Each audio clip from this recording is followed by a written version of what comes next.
Assalamualaikum warahmatullahi wabarakatuh. It's time to study strategi belajar mengajar fisika. Kali ini kita akan membahas tentang praktikum IPA atau fisika di masa pandemi menggunakan Pipox.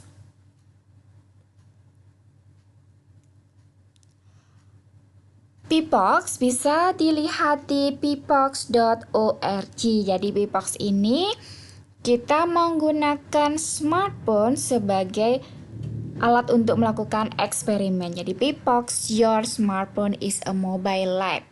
Pipox Physical Phone Experiment memberikan akses ke sensor ponsel secara langsung ataupun melalui eksperimen. Pipox juga memungkinkan untuk mendapatkan data mentah beserta hasilnya untuk dilakukan analisis lebih lanjut. Jadi kita menggunakan sensor yang ada di smartphone kita, kemudian bisa mendapatkan data mentah, dan nanti dilakukan analisis menggunakan rumus fisika. Sensor yang didukung Pipox antara lain ada akselerometer, magnetometer, giroskop, intensitas cahaya, tekanan mikrofon, sensor jarak GPS. Apakah semua ponsel ada sensor ini? Belum tentu, tergantung masing-masing ponsel. Kalau untuk ponsel saya tidak ada untuk sensor tekanan, jadi tidak bisa menggunakannya dengan eksperimen tekanan. Tutorial percobaan bisa dilihat di channel YouTube Pipox. Mari kita lihat website dan channel YouTube Pipox. Jadi Pipox ini dikembangkan oleh universitas di Jerman. Jadi bahasanya adanya dalam bahasa Jerman, juga ada dalam bahasa Inggris, dalam bahasa Indonesia tidak ada. Jadi di sini misalkan di sini ada apa ini? Free fall. Free fall adalah gerak jatuh bebas. Speed of an elevator adalah kelajuan pada lift. Jadi misalkan kita naik di lift EAIN Tulungagung atau di gedung yang biasanya kita Arif Mustaqim, yang biasanya kita gunakan untuk kuliah, kita memegang smartphone kita, nanti kita bisa melihat berapa kelajuan dari an elevator. Tapi lihat dulu apakah mobile kita atau ponsel kita memiliki sensor untuk mendukung melakukan eksperimen tersebut.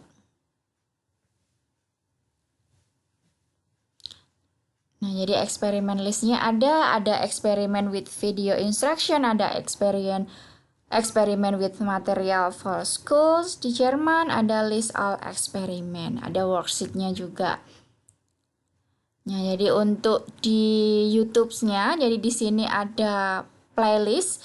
Playlistnya ada Home Lab Challenge. Jadi di sini ada challenge atau tantangan untuk melakukan eksperimen di rumah. Ini dalam bahasa Inggris, ini dalam bahasa Jerman.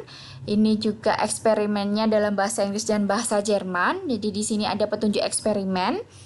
Instruksinya juga tersedia dalam bahasa Inggris dan bahasa Jerman. Nanti bisa mahasiswa lihat ketika melakukan eksperimen, misalkan in elastic collision, kita bisa melihat petunjuknya di sini. Nanti bisa mahasiswa lihat sendiri. Nah, ini kita coba mechanics in elastic collision. Jadi sebelum melakukan eksperimen ini tentunya harus download dulu di Play Store atau Google Play gratis. Jadi ini sudah saya coba melakukan eksperimen. Jadi di sini smartphone saya taruh sini. Jadi saya melakukan yang ini, mechanic in elastic collision. Ini saya klik. Kemudian smartphone saya taruh di lantai. Ini ada meteran dan ada bola. Mestinya bolanya yang ini yang bisa terpental.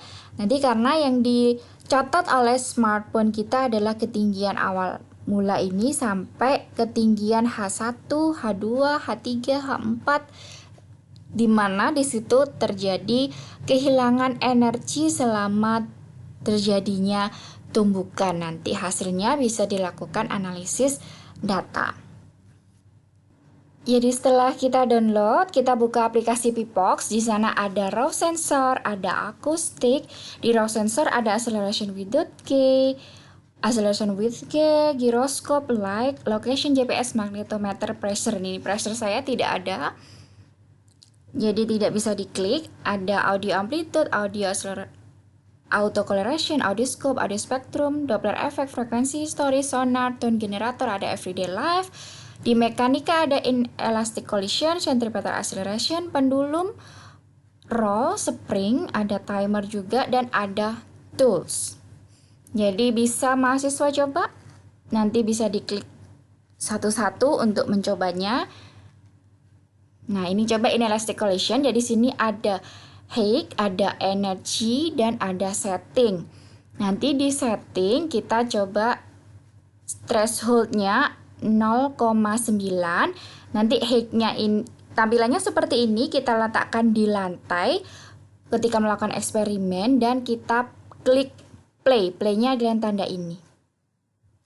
Selain itu nanti kita bisa geser untuk melihat berapa energi yang berkurang selama terjadinya tumbukan.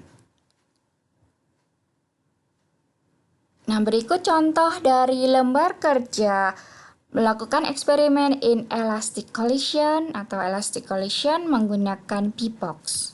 Jadi ini adalah contoh dari lembar kerja siswa atau lembar kerja peserta didik, juga sama saja. Kita harus memberikan siswa LKS sebagai petunjuk praktikumnya. Jadi di sini lembar kerja percobaan virtual inelastic collision atau elastic collision tujuannya menyelidiki jenis tumbukan, menentukan energi yang hilang saat terjadi tumbukan, menentukan koefisien restitusi atau E, menggambar grafik hubungan antara ketinggian dan waktu. Jadi alatnya kita menggunakan smartphone, bola, meteran, P-box for Android. Kita harus download terlebih dahulu gratis di Google Play atau Play Store. Langkah kegiatan, petunjuk kegiatan percobaan dapat dilihat pada channel YouTube tadi. Bisa melihat channel YouTube, siswa bisa melihat langsung ke sana. Atau dengan langkah-langkah kegiatan yang dijelaskan sebagai berikut. Buka aplikasi P-box pada smartphone, pilih bagian Mechanics, Inelastic Collision. Jadi pilih seperti pada gambar 1, Mechanics, klik Inelastic Collision, buka pada tampilan Higgs seperti pada gambar sini.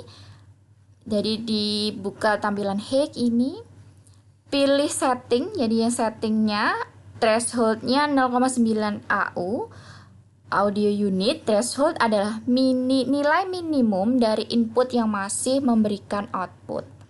Inputnya minimumnya 0,9 baru bisa keluar outputnya. Nanti outputnya keluar di Higgs dan energi.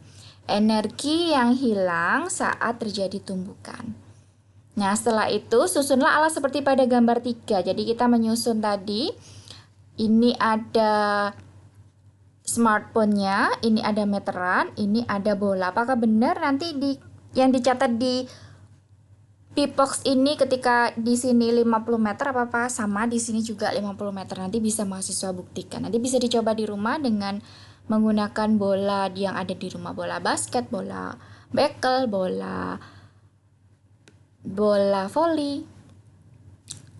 Nah, di sini kalau sudah, tekan tombol play pada aplikasi P-box. Jadi tadi yang smartphone-nya kita taruh di bawah. Klik tombol play adalah yang ini, nanti akan keluar hasilnya. Hasilnya adalah seperti ini.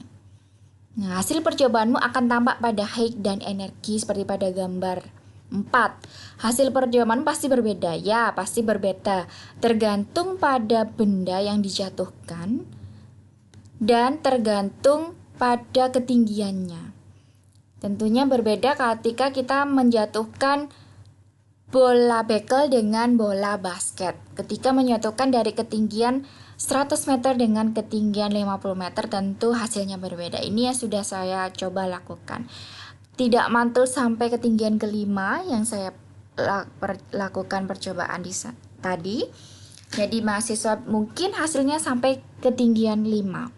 Jadi di sini ada, dan hasilnya sama ketika saya menjatuhkan dari tinggi 55 cm, di sini juga 55,06 cm.